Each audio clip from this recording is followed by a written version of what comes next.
All right, there we go. Took me forever to hit the unmute button on the microphone. But here we are, yet again. Back again. Another week. Yep. And not just any week. It's April Fool's Day today. It is. Yeah, so we're going to announce that we're going to cancel the podcast. This is the last episode ever. Thank you to all one of you. Yeah, it was a real blast. That is not the case. Luckily. Now we're going to keep on doing this. Even if there's 0 viewers for 10 years. Come back in 10 years. I think we'd set a Guinness World Record at that point, and then we'd blow up from holding a record. Yeah. Yeah, we'll see. We'll be like the Simpsons of the podcast universe, but Jeez. no one listens to us. No one tunes in. But yeah, other than that, this is episode 13 of season 2 of the podcast. The podcast is officially a teenager. Mm-hmm. Yeah. Ever since, because I don't think we did this many episodes for season 1. I don't believe so. No, we were still getting our stuff together, kind of sorted out. And for we started season 1. pretty late in the year. Oh wow, we had 16 episodes last season. Oh really? Yep. All right, never mind. So we're teenagers again. Honestly, like, wait, how do we keep track of last season's episodes? Wow, that means we've done like 29 episodes? This is our 29th episode? I think so.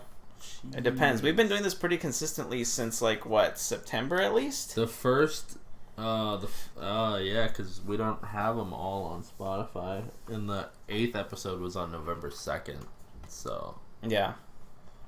2 months before that. So, what, August, maybe? Or September? Early September? Yep, September. Yeah, it was September. I remember getting this project that we've been wanting to do off the ground after so many years of us chatting in Facebook Messenger. Hey, let's start a podcast. I'm down. And then it just stopped right there. And then the idea went on hiatus for 4 years. Yeah. No joke. It took a freaking heartbreak for me to get my creative juices together to start a podcast. Dang, that means we're coming up fast on a year almost. Yeah. In 5 months? That would be our 52nd episode, I believe. I mean, there's 52 weeks in a year, yeah. I am in too much of a Little Caesars pizza coma to do that math right now, so I'm just going to go along with what you said. For that. I'm not wrong, and if I am, it's April Fool's Day. So we got all of our bases covered for that. But yeah, so we're gonna do this episode full on. You might see, in case you didn't tune in to the first version of this episode, where it was completely silence for an hour and some April Fools. hope you enjoyed that. Yeah, gotcha. But no, we have a real episode to go along with that today too.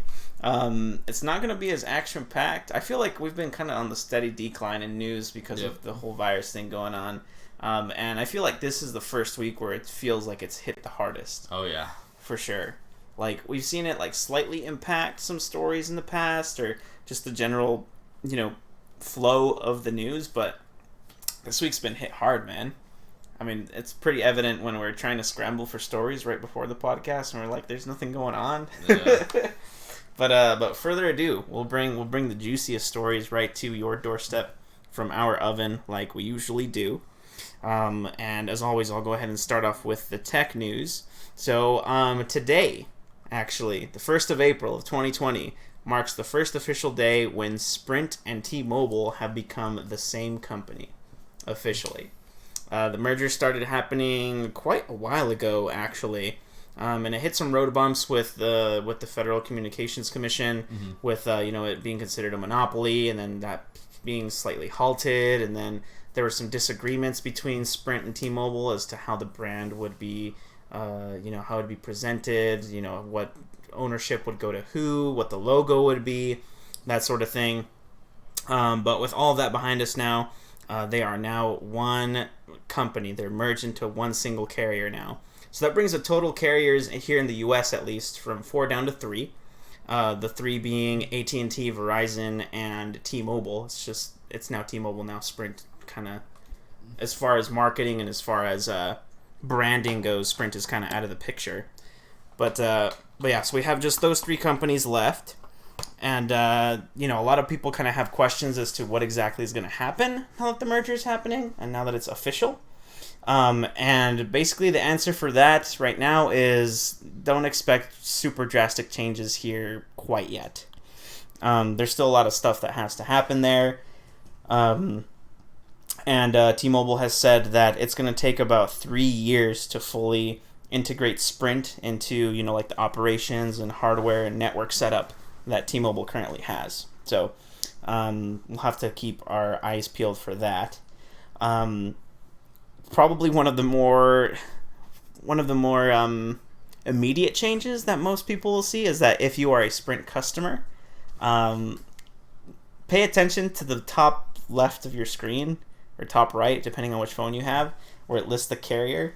Is that already changed? So it's already being changed, yeah. So Sprint customers are going to start seeing T-Mobile instead of Sprint on top of their phones. So that's going to be super funny.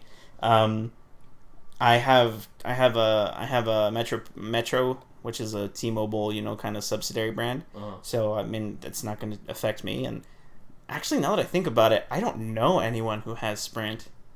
Yeah, I don't either. I can't wait to see obviously I'm not going to be able to see, but I wonder how many people are going to call and be like, why does my phone say this? Like, not knowing that this merge is happening. All the grandmas, I am paying for Sprint. My bill says Sprint. Why does my phone say T-Mobile? Am I getting scammed? Because even at this point, I could have swore I remember them first, talking about this almost, 4 or 5 years ago. Yeah. You're exactly right. It was actually, definitely at least 3 years ago when this was, in the works or at least being talked about. Uh-huh. And it takes time to merge, the biggest companies on American soil for telecommunications. It's pretty complicated, but yeah, so you're definitely right. We're actually up to that point now. Actually, now that I think about it, I think my sister has Sprint. I'm going to have to ask her. She just got a new iPhone, so I'm going to ask her to keep an eye out on when she sees the Sprint logo go from Sprint to T-Mobile. She's all, yeah, I returned it. It kept saying it was a T-Mobile phone. Yeah. Yeah. This new iPhone's broken.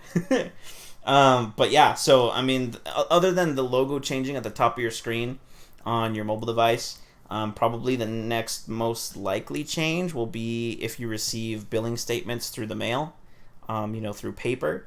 You might see the Sprint logo and then it says is now T-Mobile or something like that. Just because those changes are the easiest to implement. And I've actually seen something like this happen with other companies before. When I used to work insurance, an insurance company bought out another one, and so slowly but surely the bills that were sent out by that insurance company would have in tiny print the company's logo that was bought out, and then in big font right next to it the company that actually purchased them. I'm wondering how it works if someone had a way overdue Sprint bill that they were just screw this, I'm gonna go to another company, and they went to T-Mobile. I wonder how that's all being handled. Yeah, billing and stuff. I'm sure it'll be consolidated at one point, but again, that's gonna take years, another handful of years in order for all that to kind of take place. Especially when it comes to these companies getting their money, you're not gonna get out of jail free, ever. Mm-hmm. That's just the way they go. Some people had questions about the Sprint subsidiary brands, the prepaid brands like Boost Mobile and Virgin Mobile, because they run off of the Sprint network. And those companies, the smaller ones like Boost and Virgin Mobile, will actually be heading to Dish Network. Really? So they'll be running off of Dish Network services, so they won't even be Sprint anymore. I wonder if they actually wanted to separate, or if T-Mobile was we already have our own subsidiaries, we don't need these ones. Because if I'm not mistaken, they have Mint Mobile, right, and another one, I believe. Yeah, they do. There's a lot of little prepaid brands that have popped up over the time, and over the course of the years. I also wouldn't be surprised if the FCC, as part of this merger, forced Sprint to give up these subsidiary brands like Boost and Virgin Mobile. I can see that as well. Yeah, to free up more broadband space, basically. So that it's not completely a monopoly, or that the merger would be too strong and be anti-competitive that way. But again, we don't know exactly. I haven't researched that. But let's see here. As far as pricing goes, T-Mobile has promised that prices will stay the same for at least 3 years, so 36 months. Um, but after that, it's kind of free game as far as that goes. And they're companies, so their prices and their offers are going to change all the time. So interesting stuff going there with that merger. Going on to the next story here, we got some PC hardware news for the week. Some actually super exciting PC hardware news. AMD's 4000 series CPUs for mobile, which are actually based off of the desktop 3000 series CPUs. Really confusing, I know. Whoever thought of that at AMD should be fired, in my opinion. But anyways, these new mobile processors debuted in a handful of computers this week. The first one to hit reviewers' hands was actually the Asus ROG Zephyrus G14 laptop, which is a model of laptops that already exists on the Intel side of things. But with the AMD side of things, the processor that debuted in this laptop is AMD's new Ryzen 9 4900HS CPU, which is an 8-core, 16-thread processor. It's rated at 35 watts, which, when compared to Intel's own 8-core, 16-thread CPUs, they, depending on the laptop, they can draw up to like 125 watts from the laptop. Jesus. Which is a huge power draw. Yeah. Absolutely ridiculous. For these Ryzen processors, though, they have a 3.0 gigahertz clock and can boost up to 4.4 gigahertz. Of course, reviewers with this ROG Zephyrus G14 laptop with AMD's new offering was tested, and the results are actually super impressive. Not only does this new AMD chip beat Intel's Intel's counterpart for mobile, for laptops, not only does it beat the Intel's same offering, 8-core 16-thread, it beats it in single core performance, which has never really happened with Ryzen processors ever. It also beats it in multi-core performance. That was more expected. But it does that with drawing less power. It beats it drawing 35 watts versus 120 watts for the Intel one, which is ridiculous. So that just goes to show just how power efficient these chips are. To add a little bit of insult to injury, the new Ryzen mobile processor also beats some of Intel's desktop desktop CPU. So this particular laptop, it's the only one right now that has been fully tested with this new Ryzen processor. So we have to wait till more offerings come out from the regular Asus brand. Also Acer is going to have some coming up. There's another rumor for another laptop that I'll discuss here in a second as well. But as more products roll out with this processor, we're going to see how the companies kind of deal with the thermal performance as well as leverage the power that this processor has. So that's super, super exciting.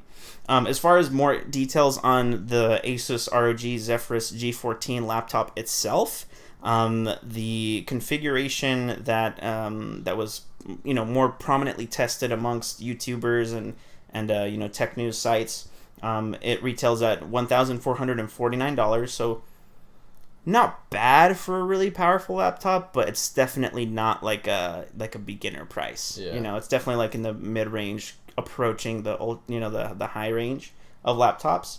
But it comes with the new Ryzen processor, the 4900HS. It has an NVIDIA RTX 2060 Max-Q. Nice. It's a 14-inch laptop that weighs 3.5 pounds. It has 16 gigabytes of RAM, a 1 terabyte SSD, and that's a SATA SSD, and it has a 120 hertz display on there. So it's a very, very powerful package there. One of the more gimmicky parts of the laptop is that on the back it has an array of LEDs that that you can program to like show a couple of like different images or GIFs or something like that. So it's not like a full-on display, but it's just like a densely packed array of LEDs that you can kind of program through Asus's software on the laptop. But yeah, super exciting stuff here. This was some analysts are claiming that this processor is what AMD needed to release at this current time to kind of like blow over Intel and what they currently offer. And I agree based off of these tests there. Do you see that in your story, that Red Dead test, dude? Yeah. So they tested Red Dead. Mainly just to test the thermals of the laptop. So this laptop, they're saying that it got pretty hot under demanding titles, hitting 98 degrees Celsius on an 80-minute session of Red Dead, and 97 during an hour-long session of Tomb Raider. So the temperatures are a bit like concerning, but for it to be able to run Red Dead 2 with all its settings on Ultra and still get 50 frames is pretty solid for a laptop that's not, like, I don't know. That's super impressive to me. Mm-hmm. Yeah, and it totally is, especially and keep in mind that for these games, it's mostly due to the GPU. It's an RTX 2060, so it's not like the most powerful GPU, right? And the CPU definitely leverages that, especially with Red Dead. Red Dead is more like codependent on both the CPU and GPU, from what I understand, than Tomb Raider is, which is like almost completely like GPU bound. So the test was Red Dead Redemption 2 cranked up to Ultra, with fast and multi-sample anti-aliasing off, and it scored 31 frames per second peak with low of 14s, in the teens there. Let's see here. It just says that some things were kind of artifacting a little bit, but the game was functional. But that's with everything cranked to ultra, like as high as it'll go. And it's not like Red Dead 2's not a demanding game. Like, it's super demanding. Yeah, it's like one of the most demanding games you can put, especially on a laptop for sure. Yeah. They said that when they cranked it down just a bit to everything on high settings, that the frames were around 50 frames per second. Which is pretty good. Yeah. Like that's like high tier, like Xbox One territory frames per second. So yeah, very very promising. Laptop there. Not gonna lie, I kind of want it, but I can't get another laptop for quite some time now. And you know what? I think I'm okay with it. So that's the PC hardware news of the week. Moving on to the next story here is new rumors and new news on the newest Google Pixel Buds. An FCC filing, actually, which is where a lot of good leaks come from, actually, are FCC filings because they're open to the public. And a lot of companies have to submit their devices to the FCC so they can be approved and sold in the US. We got the latest details on the newest Pixel Buds from the U.S. Federal Communications Commission's filings. These rumors point to these next-generation Google Pixel Buds being launched by spring. So here fairly soon, considering that we are in the first day of April now. Yeah. So it could be within the next couple months or so. I kind of expect them to be launched alongside the Pixel 4a. Just because those would be great sibling announcements. But as far as what we know about the Google Pixel Buds, 2 new FCC documents from Google popped online on the 25th of March. So that's like, the day of our last podcast or the day before? Or the day after our last podcast? And they're for 2 wireless earphones with 2 different model numbers, G1007 and G1008.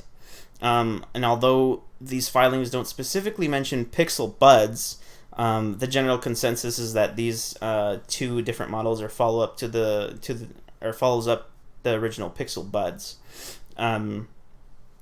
Just keep in mind that these filings usually precede the official product announcement, sometimes by weeks or by months even. So it's all dependent on these filings being approved by the FCC. And then once they're approved by the FCC, the companies can really do whatever they want as far as launching the devices.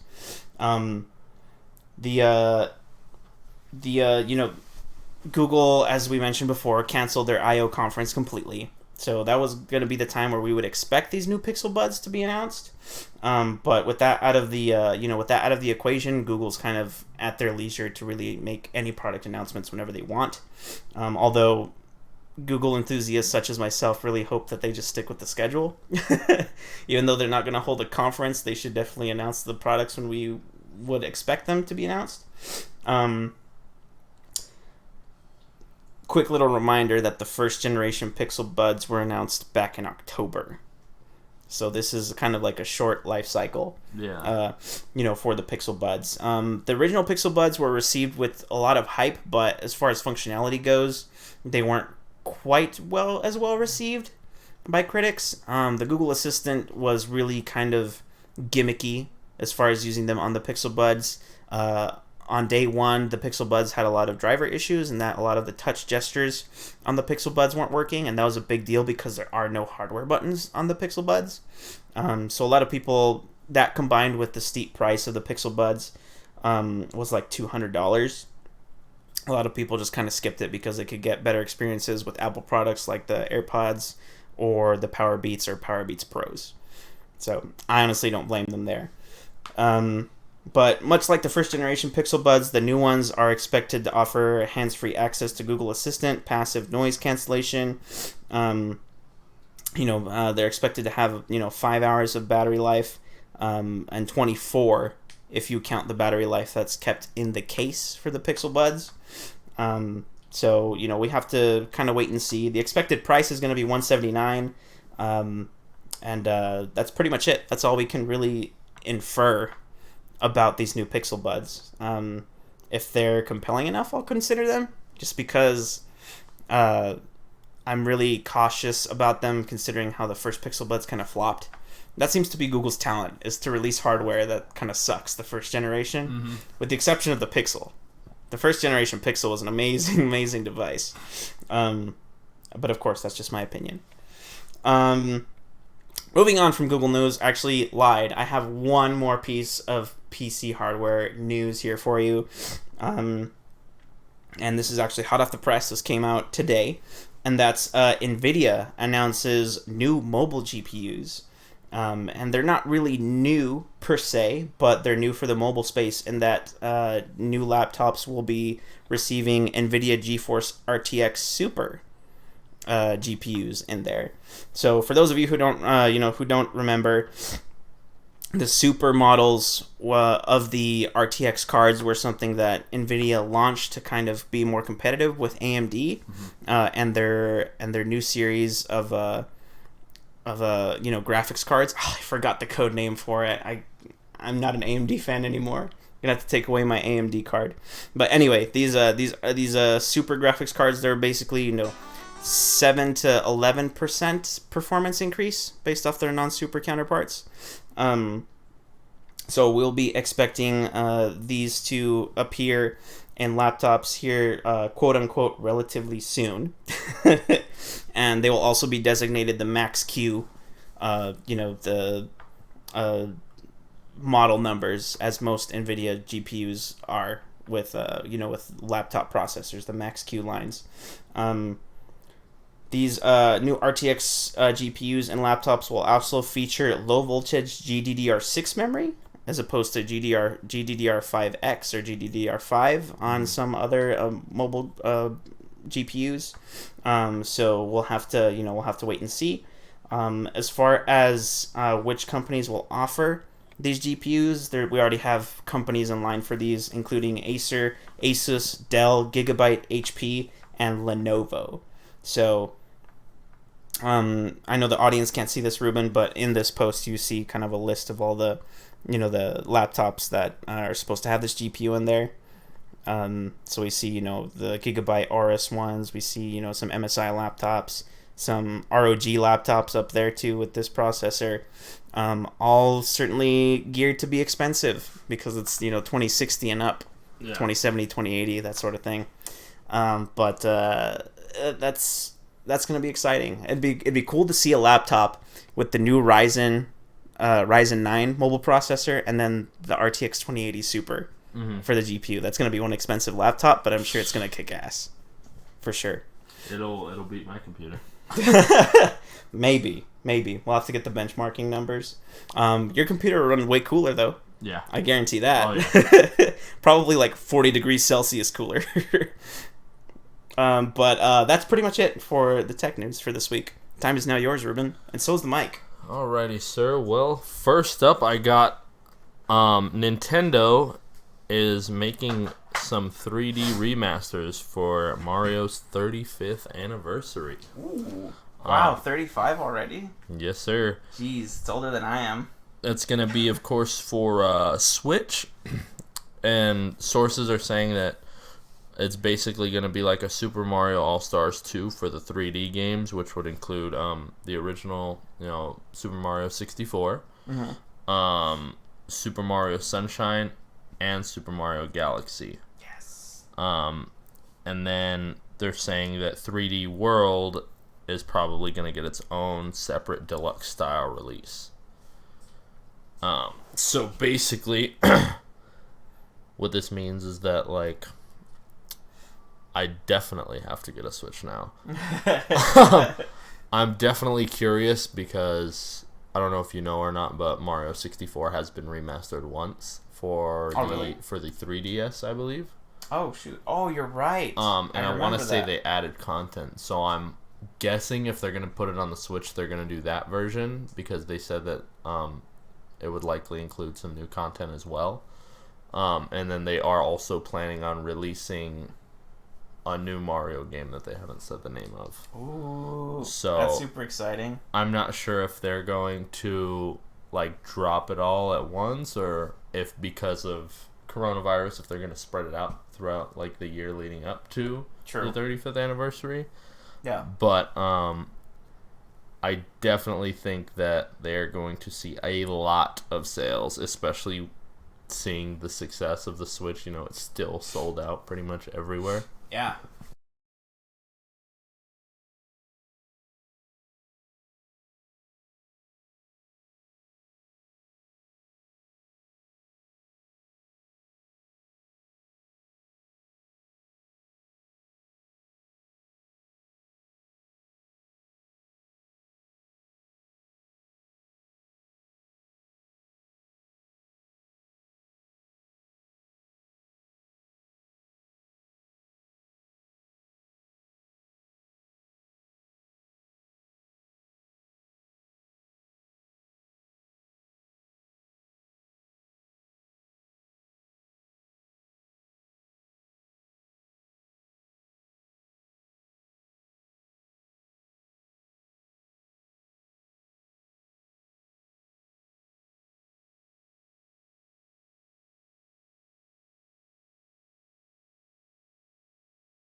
That looks like it did. Oh, Whack. We're back. April Fools. Alright, so yeah, we got, of course, the Mario 35th anniversary stuff. Next up, we got a bit of a sad story. It's kind of messed up, so to say. And that is Borderlands 3, sir. The dev team is not getting their expected bonuses from working on the game. Yikes. So the way Gearbox, the devs behind Borderlands 3, the way they work is 60% of the game's profits go back into like the company and the presidents of the company, and then 40% usually goes out in a royalty check to the employees, to all the employees. Yeah. And they were told apparently before Borderlands 3 that, you know, if this game sells like we're expecting it to, which of course it did and it exceeded that they could expect bonus royalty checks in 6 figures. Which is a lot. Yeah. And basically what this is saying is multiple sources have told Kotaku that the employees at Gearbox will be receiving much smaller bonuses. So on top of the whole, like, the way they deal with their bonuses, Gearbox actually, like, their hourly wage or salaries are a lot lower than other companies because of this. Yeah. So they really look forward to and are, like, waiting for these bonuses. Yeah, they're counting on the bonuses to really make their work competitive compared to, you know, working somewhere else. Yeah, and they said that the success of Borderlands 2 in 2012 resulted in such huge profit share payments that it was enough for some of the employees to even, like, just straight up buy houses. Yeah, straight up cash, dude. And Borderlands 3 far surpassed those sales. Yeah. Let's see. Gearbox's boss, Randy Pitchford, reportedly told employees that this quarter's bonuses will be smaller than expected due to an expanded headcount and high development costs. According to the report, Borderlands 3 costed around $140 million to make. Oh my god. Including DLC. That's an expensive game. Yeah. I honestly think it's kind of BS for this to happen. I mean, you guys made the promises. They should definitely, like, be able to keep them. I understand it was expensive to make, but they did sell, like, I want to say well over 5 million copies in the first, like, 5 days. Yeah. Easily. But I'm also curious to know if the reason they weren't able to make as much back is because of their exclusivity deal on some platforms. Because I know it was exclusive to Epic for a while, correct? And then it barely came out on Steam, like, what, like a month ago? Like recently. Yeah. I don't think it would have had that much of an impact, but at the same time, like, because obviously they waited till after it came out on Steam to issue their payments.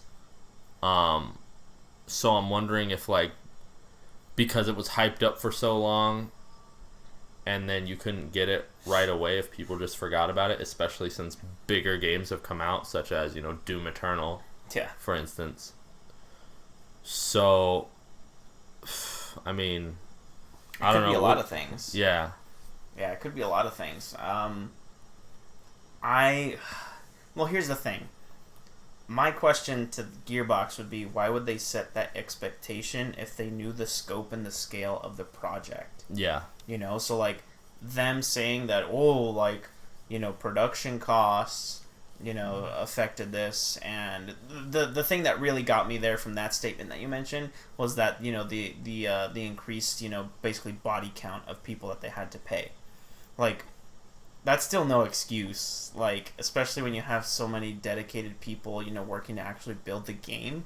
I honestly wonder what the execs at Gearbox, if, you know, what kind of hit they took to their pay.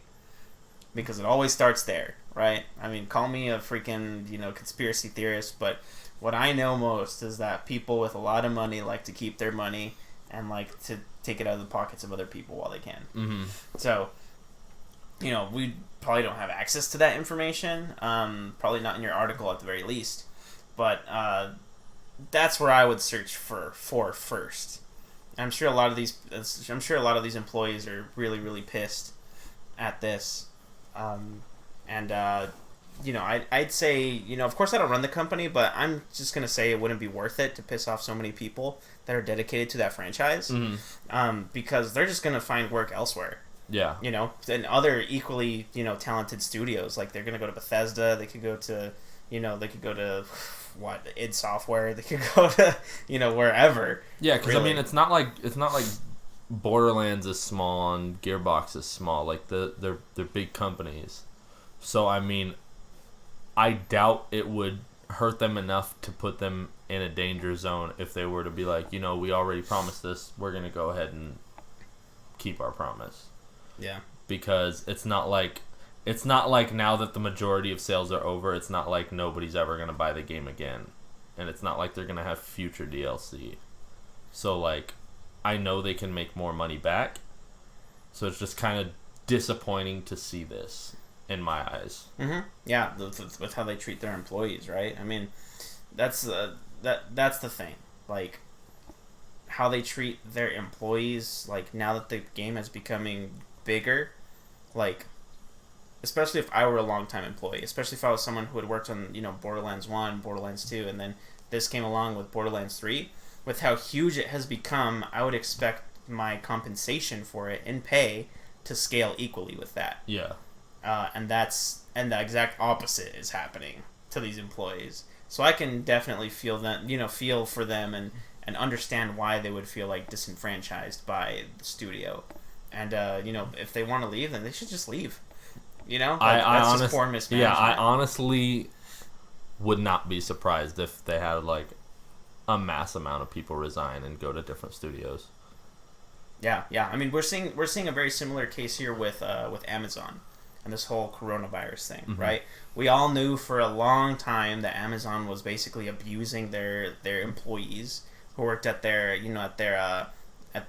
warehouses to get things shipped out, and that conditions were not so peachy keen. Let's put it that way. And so now that this whole coronavirus thing, happened, and Amazon has had to slow down, but not to a halt.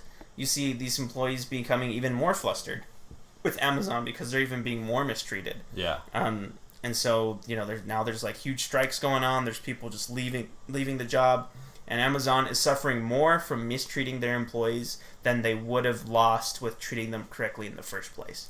And that's exactly the case. Like, I feel like if they're not careful,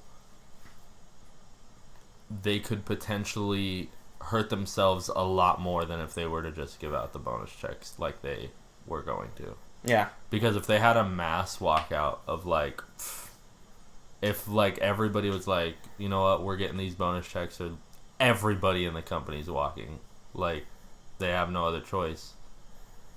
Yeah, so it's like either they can go completely bankrupt and let everyone leave, or they can go just a little bit bankrupt and keep everyone happy. Probably not even that. I would guarantee if some of the higher executives or like people who own shares in it, if they were all to take a small pay cut, which they can afford, that they'd be able to pay out these bonus checks. Mm-hmm. Yeah. And, just that small pay cut for them, for the executives and for all the shareholders and everything, that they wouldn't...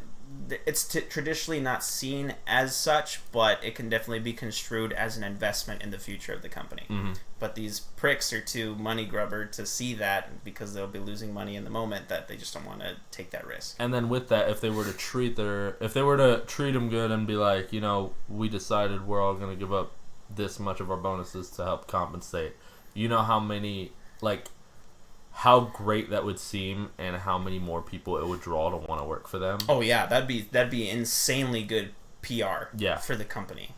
So, insanely good. Like, in today's climate, the U.S.'s economic climate, that'd be almost invaluable, I'd say. Especially at a time where there are so many like people being laid off and just coronavirus in general just screwing with everything. Like, yeah. I can't believe they don't see that. Or maybe they do, but they just choose to ignore it, which would be even more sad, in my opinion. They do, but they're like, my money. Money. Let's see here. And then I have another story. Another kind of sad one for me, anyway. Just a depressing night, are we? Bethesda has canceled their E3 showcase. Obviously, E3 was put on hold with them saying that, they're going to try and see what they can do. But obviously, Xbox was like, we're going to hold our own event. And some other people were like, we're going to do our own online thing. And Bethesda's like, no, we're not doing anything. Dang. No Skyrim 2 announcement. Yeah, dude. That sucks. A statement from marketing VP Pete Hines, who often headlines Bethesda's E3 presentation, said that the company is facing many challenges due to the pandemic, and as a result won't be hosting its digital showcase in June. It does note that the company will be sharing its plans in the coming months, though it's unclear if this means like a single presentation or if they're just going to drop like updates of different things throughout the following months. Yeah. I'm really hoping we get more stuff on the next Elder Scrolls, but that's just me. We're all keeping our fingers crossed for that because we do not want to see another update to Fallout Battle Royale. Fallout 76. Yeah. I want to say they just delayed one of their what is it, Wastelanders update. Mm-hmm. Just got delayed as well. So I mean, they're going through a lot of stuff. Apparently, we just have to take their word for them. I hope not only that we see, obviously, some more of the next Elder Scrolls, but maybe even, I know it just came out, but the first content update for Doom is another one that I'd be hoping for, as well as Doom Eternal? Or yeah. Doom 2016? Doom Eternal. Okay. As well as something Fallout that's not 76 related. Like new Fallout 4 DLC. Give me some Elder Scrolls Blades updates. Just kidding. Don't do that. No, just leave that project alone. I played 5 minutes of it and couldn't play anymore. I can't believe they're putting it on Switch. Yeah, it's not even like news item worthy. That's just a passing news item. Yeah. They're putting it on Switch. Elder Scrolls Blades. Play it if you want. Play it if you don't have a phone. Yeah. And have a Switch for some reason. Let's see here. As for news stories, that's all I have. It's obviously been slow because coronavirus is canceling the world. Yeah. But we do have some other things to discuss, sir. Yeah. We have Risk of Rain to discuss, the newest update, yeah. And we also have the NALCS since we have wrapped up, the spring regular season. We'll talk about placements, talk about our overall feelings about the split as a whole, and our predictions for the finals. And we'll see how that affects MSI too. But let's roll it back. Risk of Rain 2. Risk of Rain 2 update came out yesterday, sir. Yeah, we were right there to play it. Dude, it is so much harder than I remember. Yeah, and we discussed this earlier. Maybe it's because we haven't really touched the game recently. At least I haven't, right? It's probably been a solid month since I've played Risk of Rain 2, because we've been playing Warzone. I've been playing, more League. That's really about it. I've just been playing more Warzone. But bottom line is my time for Risk of Rain 2 has been replaced with time for Warzone. Yeah. So I haven't played Risk of Rain 2. When I hopped on yesterday, I kept on pressing shift when I meant to press control to sprint. So I was like, frick, man. But that was a little tough to get a hold of. But yeah, so like the game just feels a lot harder now. I don't know. Well, actually, there's a couple of changes that happened that would explain why the game is harder, in my opinion, from what I could tell. The ones that I noticed from our couple hours of playing yesterday with the new update. The first is that monsters now are already spawned into the level when you load into the level.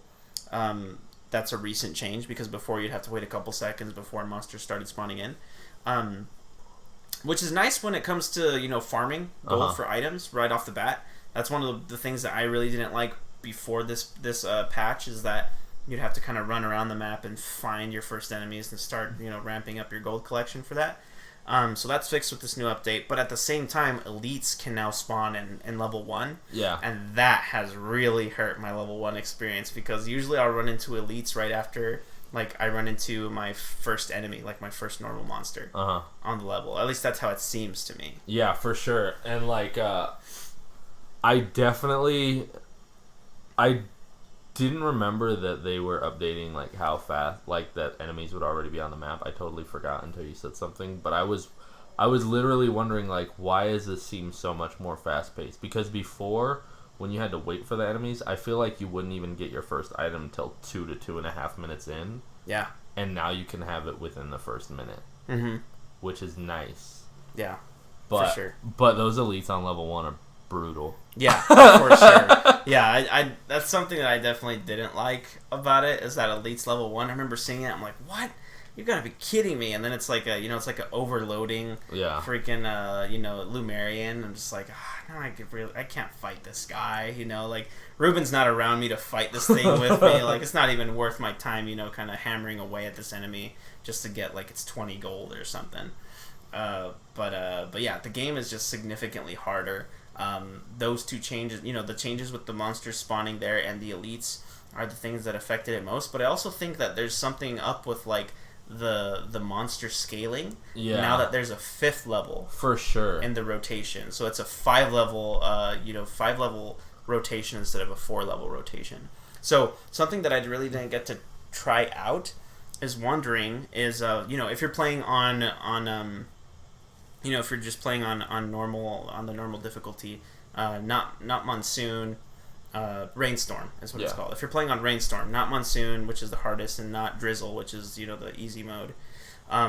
If you're playing on Rainstorm, generally speaking, you want to complete your first loop, so the first 4 levels, like within in between 20 to 23 minutes. That's like the sweet spot, so that you don't get outskilled by the game. So a question that I had yesterday but didn't really get to check is whether you still have to fit that 20 to 23 minute window within the first 5 levels now to not get outscaled, or whether the 5th level just adds another 6 minute block to your rotation time. The first rotation that we tried playing. Now, keep in mind, guys, we have not made it past the first loop. We have died every time on the 5th stage. So Except we have not made it. The first round, I think we died on the 4th stage. I don't even think, did we make it to the 5th stage our first rotation? Our first game? I want to say we did. How many We played 3 games we died. I played Mercenary, and then I did Loader, and then I did Huntress with you. Right. Yeah. So I don't think we made it to the 5th stage on our first round. Wow. Yeah. So we died on the 4th stage, and then 2 times after that we died on the 5th stage. And that stage is hard, dude. There's some new enemies on there that are really tough. The shrooms really bother me, because when you kill them, they leave acid on the floor, and that burns you over time if you're on it. I definitely dig the new map layout, though. I think it's super sick. Yeah, I like the color scheme. Yeah, it's probably my favorite map. Mm-hmm. It's a very pretty map. We tried to go for an artifact. we didn't know what to do exactly. We got to the place where you have to unlock it, but we didn't know what to do to unlock it, and we just got destroyed. I activated the artifact orb, and there's like a wave of energy that pulses off of that, and that killed Ruben. Killed you right away. In one shot. Yeah, in one shot. And then after that, I was running around trying to kill the enemies to make the orb vulnerable to collect the artifact, and then the artifact itself launches like energy bursts in all directions, kind of like a basketball. Yeah. And one of those hit me somehow, and that was BS, and I died. I'm wondering if I feel like the one-shot protection isn't there anymore. I don't know. It definitely feels like that. Because I don't know how true it is, but I felt like I died in one shot multiple times. Mm-hmm. Well, I do know that when we were going for the artifact, I don't know how that's affected, but it does bring us below the one-shot protection threshold. Oh, really? Yeah. Yeah. So, I'm not sure how that math checks out exactly. I still have to look into it, but I would not be surprised that the artifact that gives you 5 times damage but leaves you at 10% health, if that brings you below the one-shot protection, and that's why we died so easily. And then I'm also not sure if it seems like the standard health regen got a major nerf as well. Has been nerfed, yeah. Because I feel like it took forever to heal, without taking damage. Yeah, I'm not too sure about that, just because I don't think I collected any real healing items in those loops that we played. I don't ever remember collecting a med kit. I don't ever remember collecting a harvester's scythe. But see, I did. I want to say in one of our games, I had 3 med kits, 2 of the fresh meats, and then 3 monster tooths. Dang. Yeah. And still, it didn't feel like you had a lot of healing. Yeah, it felt useless. Yeah, I'm just gonna bring up the patch notes here for the artifacts update, just to see if I can kind of read that through, or not really read it through, but just kind of have a list of what was changed for the game, just to see if maybe we're right on some of our assumptions with like the nerf being, with the healing nerf, if that took place. How often do you think we're gonna get new characters? Because obviously with this update they added, what was it, like 9 more empty character slots? Yeah, dude, I'm so excited for that. I don't know how often. They're definitely going to span it out over the course, even after the final release. I don't think the game's going to have the final release with all the characters in it. No, probably not. And and I hope they don't make it paid DLC. I don't think the guys at Hopeful Games would do that. I just think they're just to keep people's interest peaked in the game, just like they've been doing for the beta. For the early access version of the game. Yeah. To keep people's interest in the game, they're gonna just release it slowly over time as free updates to the game, which would be really smart in my opinion. Yeah, it's better to spread out those numbers of people rather than just have a big jump and then fall off. Yeah. I'm excited because I'm guessing that they're going to be releasing obviously all the characters from the first one in this one as well, based off the vote, because when you go to, what do they have it on Reddit? Their Discord. Their Discord, yeah. They have a vote for who the next character can be, and it features like 6 or 7 characters from the first game. It's got Sniper, Chef, what's that other one that you like? Oh, the cowboy one. Yeah. I forget his name. How did I forget it? But there's all those characters that you can vote on, and then there's one mystery new character that I'm guessing is an all-original idea. Yeah, that's not in Risk of Rain 1. So I'm guessing those are going to be all the characters. I'm curious to see what the release schedule is going to be like, in what order. Obviously, whoever wins the vote's going to get released first.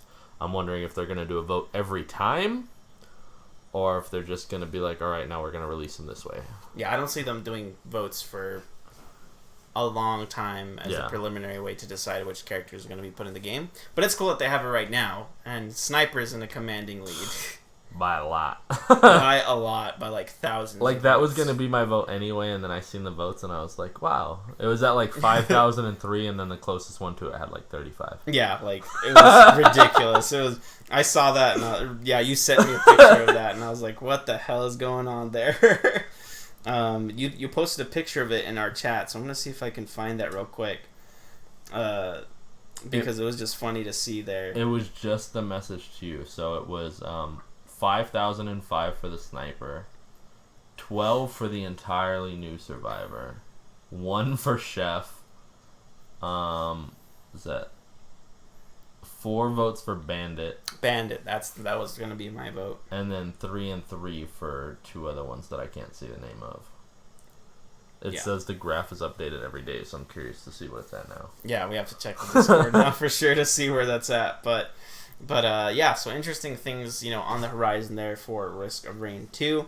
I'm just bringing up some game, the list of gameplay changes for Risk of Rain 2. They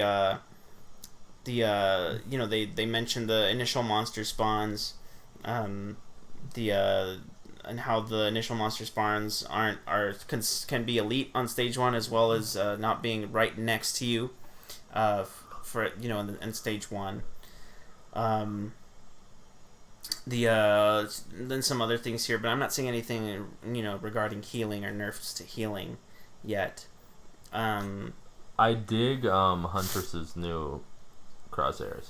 Yeah, when it locks onto a target. Yeah, so I definitely dig the new Huntress changes. They buffed her in several different ways. Her ultimate, the cooldown was lowered from 17 seconds to 12 seconds. Nice. Which is really cool.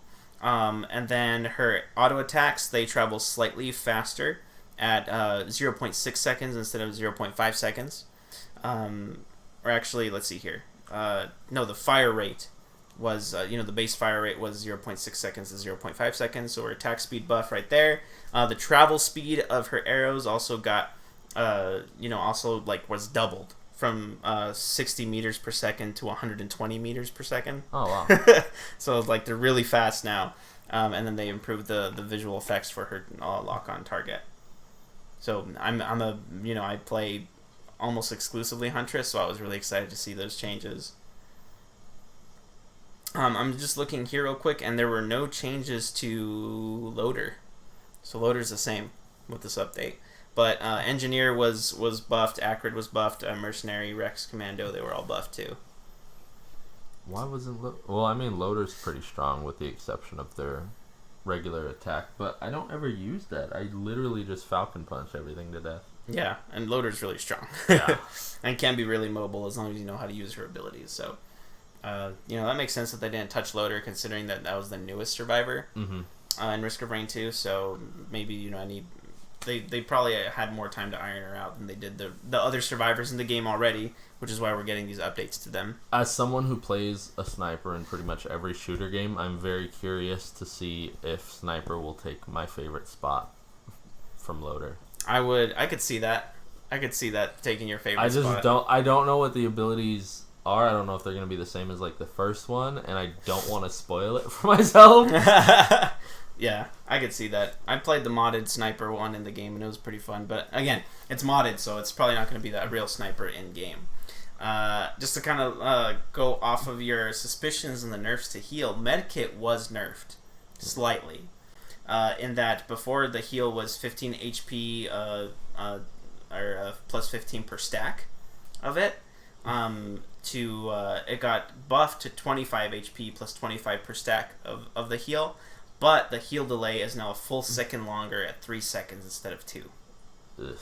So, a lot can happen in a second. You can get damaged way more than the medkit's going to heal you. Which stops the healing, yeah. Yeah, so that was nerfed. That was really the only healing item that was nerfed. Royal Capacitor was nerfed. I don't know if you saw that. I did not. But yeah, so the lightning from the Royal Capacitor now strikes where the target was 0.3 seconds before the strike lands instead of where they currently are. Oh. So yeah. so for example, if you're fighting a what are those super annoying things that teleport around? The big imps. Yeah. The big imps basically. So if you were to cast your Royal Capacitor on them right as they were teleporting, the lightning would miss them because they will have teleported already in that time. Dude, that sucks. Yeah, whereas old Royal Capacitor was an instant cast and would follow them through the teleport and would damage them.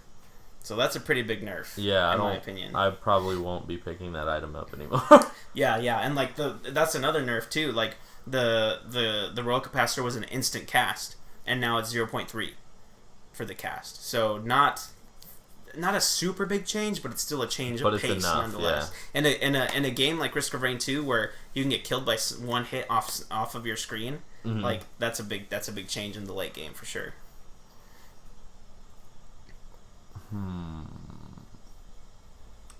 Let's see. I know I got that new... What's the original character? Commando?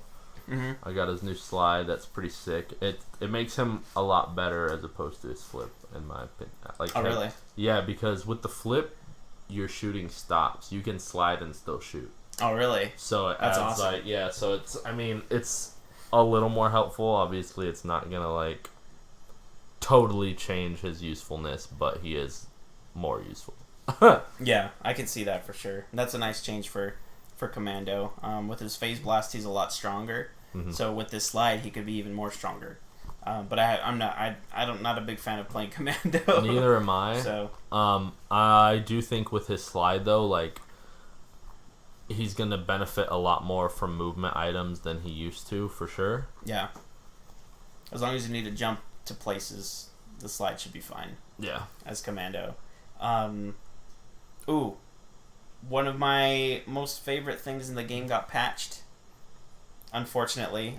So the abandoned aqueduct level with that big dragon skull that's like a desert, and there's a big dragon skull where there's the blue teleporter up there. So I think I showed it to you at least once, but there's a gate where you can kind of shift through as Huntress, and you go through, and then at the bottom of the little cave that you shift through, there would be an ice and fire elder Lumerian in there. They could kill for the Runalds and Kajaro's band, the wedding bands. You could shift through the gate and kind of glitch your way through via clipping, or you could find the 2 switches on the level to open the gate and then just go through that way. But it's much easier to just clip through the gate. They've patched that now, so the Elder Lemurians will not spawn if you clipped through the gate. You have to activate the switches on the map. Did they at least make the appearance of the switches more common? Because I literally have. You said there's 2 switches on the map. I've seen 1 switch 1 time in all the hours we've played of that. Yeah. So no, they're the same. They're just as hidden. I got lucky once and only 1 switch spawned on the map, so I've legitimately opened the gate once, and it's because there was only 1 switch. Jeez. I got ultra lucky with that. But other than that, you need to play a multiplayer in order to get that achievement and those items now. That sucks. Yeah, really sad. That was one of my favorite things to do on that map, is to glitch through, clip through the gate and then get those items for free, basically, if you were strong enough to kill those 2 Lemurians. Unfortunately, Chronobobble's still a green item. Yeah. That item's so useless. Yeah, it's super useless, man. I avoid at all costs. Still, nothing has changed there. I mean, they added that new item that Chronobobble could have some usefulness for. The one that you do more. Yeah, you do more damage for every effect on enemies, right? Is what it was. Yeah. So Deathmark is one of the new items there. It's I think it's an enemies are marked for death as long as they have 4 or more debuffs on them. So Chronobobble, bleed, fire, any ice. Yeah. So those all kind of add up to that. So that it's incredibly niche, but it adds more potential for Chronobobble to not be a useless item in the late game in your arsenal of 50 items. I'm wondering how well it scales if you have that along with shaped glass. Yeah, only time will tell. And crowbar. We haven't really played that much. Armor Shred, that's another thing. Armor Shred counts as a debuff too, so Armor Shred would count towards the death mark. There's another thing that I wanted to mention here about the game, but so they nerfed the scavengers. Luckily, scavengers are the big beetle looking thing, not beetle, but the the fat chunky things with the bags that when you kill them they drop all the items around them. Yeah, so they can no longer spawn with ceremonial daggers. Nice, good. Yeah, because I've been killed by one with ceremonial daggers before. Not fun. And it's BS because that is if they have that item, the ceremonial daggers will hunt you down wherever you are on the map. I want to say that's how I died to it the very last time. Yeah. I actually died to one. I want to say we were on the hell level when that happened to me, and I was like, what the... Yeah, just see a bunch of daggers come through you, and you're dead. So they can't spawn with that item anymore, luckily. Yeah, I mean, that's pretty much everything that I wanted to go through for Risk of Rain 2. Anything that I've noticed so far, anything that I was excited to see. The artifacts are obviously, something that we need to explore. We need to try and get them. It's incredibly difficult to not only get to that point, but also get the artifact. But... And when you're actually trying to get that artifact, whatever the artifact you're going for's effect takes effect that round. Yeah. So if you're going for the 5 times damage but 10% health, just be ready. To be at literally 14 health, which is what I was when we tried to go for that the first time. Not fun. And I want to say I was loader and I only had 30 health. Or no, 24 I think. Jeez, and I was Huntress. So I already have low base health and low health scaling to begin with. And I think I had a shaped glass. At least one, maybe 2. Yeah, I think you did have 1. Yeah, so fun. Alright, sir. LCS. LCS. So the season is over, and we have our finalists there for playoffs. So I mean, the where they placed is no surprise, so to speak. We have at the top C9 joining the Miracle Run record here at the NALCS with 17 wins and 1 loss. That follows the record of IMT Immortals back in the Huni and Reignover days. Jeez. And that also follows, I think, 2014 Cloud9, when it was OG Cloud9, Sneaky, Balls, Meteos, Lemon Nation, and High, which were also 17 and 1. That split. So very impressive split by Cloud9. Oh, for sure. Very commanding number one. Especially seeing how they played last season. Yeah. Yeah. And I say commanding because in second place we have Evil Geniuses. My boys, the team that I was rooting for to place high on the board there. They placed second at 10 wins and 8 losses, so a 7-game discrepancy between first and second place. And then in third place, 100 Thieves, which also had a 10 wins and 8 losses. FlyQuest in fourth at 10 and 8. Then we have TSM and 5th place at 9 and 9. Golden Guardians in 6th place at 8 and 10. Dignitas and Immortals in 7th and 8th place respectively with 8 and 10. Team Liquid finishing the split at 7 and 11 and 9th place, the second worst team in NA. And then we have CLG finally at last place, 10th place at 3 and 15. If you're going to watch any of these last games that happened this last week, Ruben, I would definitely recommend watching the Cloud9 versus Team Liquid game. Mm-hmm. Because it was a long game, and it was a really good game to watch. Really? Yeah, it was a really, really fun game to watch. So go ahead. I mean, judging by the team scores, you already know what went down and who won. But still an entertaining game nonetheless. And I think you'll be surprised by how the game ended, too. But yeah, so NALCS, kind of an unexciting split, to be honest, just because of how, not really because of how dominant Cloud9 was, but just because of how much everyone else sucked in comparison to each other, like, especially Cloud9. That was a big disappointment there. I feel like even though only really one person announced it, I feel like maybe a whole lot of people really don't care about Spring Split. Yeah, including the players, which is kind of sad. Yeah. They're just like, oh, I'm getting paid. I'll play. I know. Well, when you're Hoonie and you have a $3 million guaranteed contract, you could literally flip off the cameras at LCS and you'll still get paid your $3 million. Like, dude, just go for it. Like, and at that point, you probably wouldn't even have to play to get your $3 million. Yeah, for real. Yeah, coronavirus, go for it. Just not ever play. But as far as kind of standout players for this split, definitely Sven on Cloud9, their ADC. He man, that guy showed up and he showed that he was ready to play and ready to dominate. I really hate to admit it, but yeah. Yeah, he's definitely like one of the best players of the entire split. Someone that really did disappoint me was Impact on Team Liquid. He kind of sucked. Team Liquid as a whole kind of disappointed me this split. Oh, yeah, for sure. Like, this whole team as a whole, for sure. Because they should have easily been in the top 3. Yeah. In my opinion. Yeah. Broxa disappointed me. Broxa's play. He went from being, like, one of the all-time best. He went up to being a world's finalist with Fnatic as their jungler to being 9th place in NA with Team Liquid. Like, that sucks, dude. Like, that's really bad. That's really, really bad. I'm wondering if a lot of the, like, pros who've been around for a while are just, like, tired of it. And they're just like, I don't care if I win.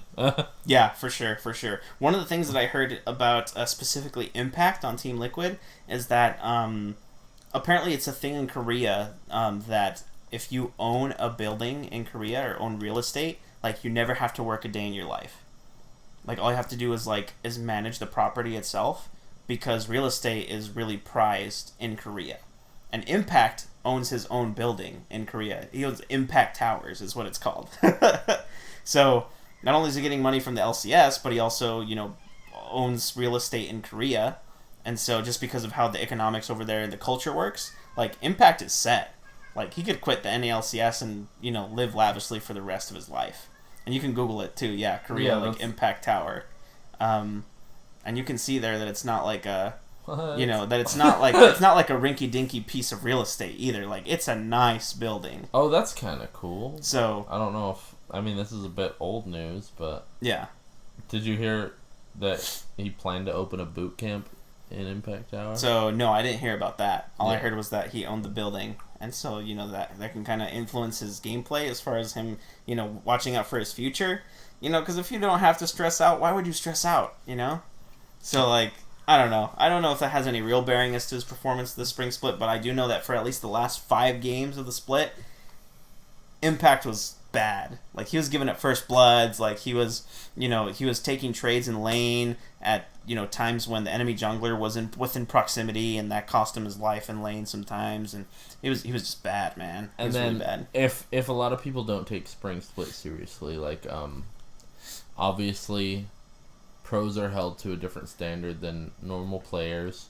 So that being said, like especially for pros who've been in it for long, like there's got to be a point where after being held to such a standard and being so competitive that it just doesn't seem fun to you, which is obviously we've seen with a couple pros who've dropped out and are like, I'm not playing professionally anymore because it's too much. Yeah, burnout is a real thing.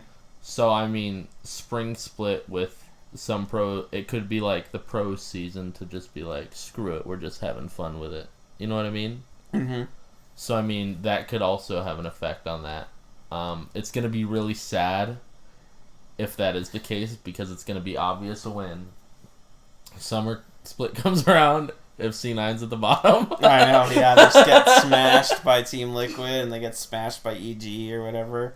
Yeah, and we kind of seen a microcosm of this already in sometimes MSI, and then definitely we've seen this with All-Stars. Yeah. I don't know if you remember the whole All-Stars fiasco like a year and a half back or so, but like we just had everyone complaining that like All-Stars was like a waste of time, that like it's right right in between very important events, and that like players were tired out because of it. I think that mentality has definitely spread after they decided not to do All-Stars because of those complaints. I definitely feel like that mentality has spread throughout the NALCS and has caused this quality of the splits to kind of decline because of that mentality. Which obviously I get that it's stressful, and I get that like it can be tiring being like held to that standard for so long.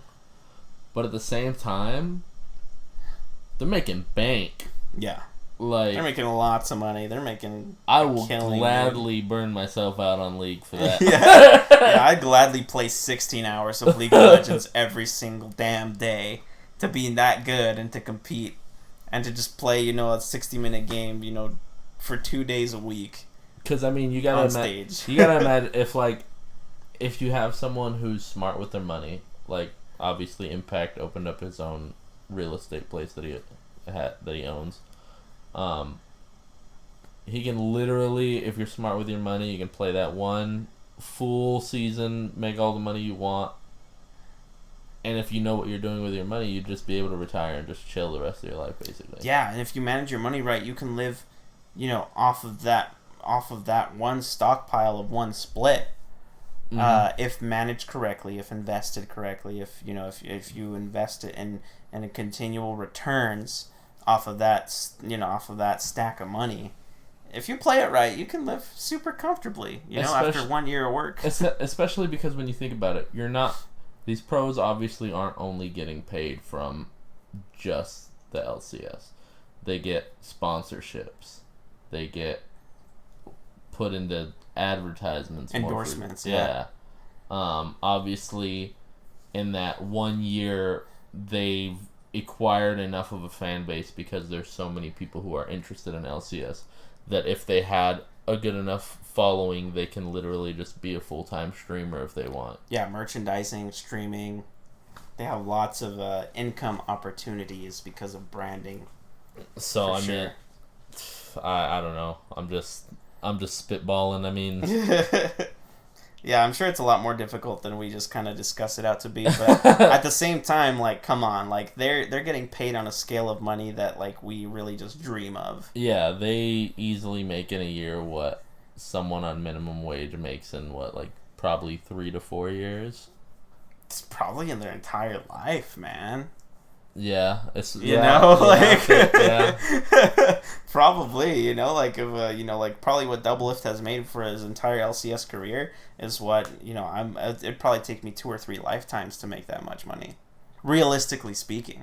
And I mean, obviously when they have that much money, they're not always going to be thinking, well, you know, if I get a super cheap house and just get the necessities and the smaller things that I want, like, I can live comfortably the rest of my life and not have to do anything. Yeah. But you know, they have all this money and they're like, bam, ball out, buy cars, houses. Yeah, Like- go out every weekend. Yeah. You know, like have fun. You know, like that's how it is. I mean, even like for example, like look at on YouTube, Red Mercy. He's a League of Legends YouTuber, and he owns like so many cars. Like Trick2G, you know, a YouTube League of Legends, you know, a League of Legends YouTuber, and he streams. You know, he streams more than he does YouTube. But that guy owns a freaking Nissan GTR, dude. Like that's $120,000 car.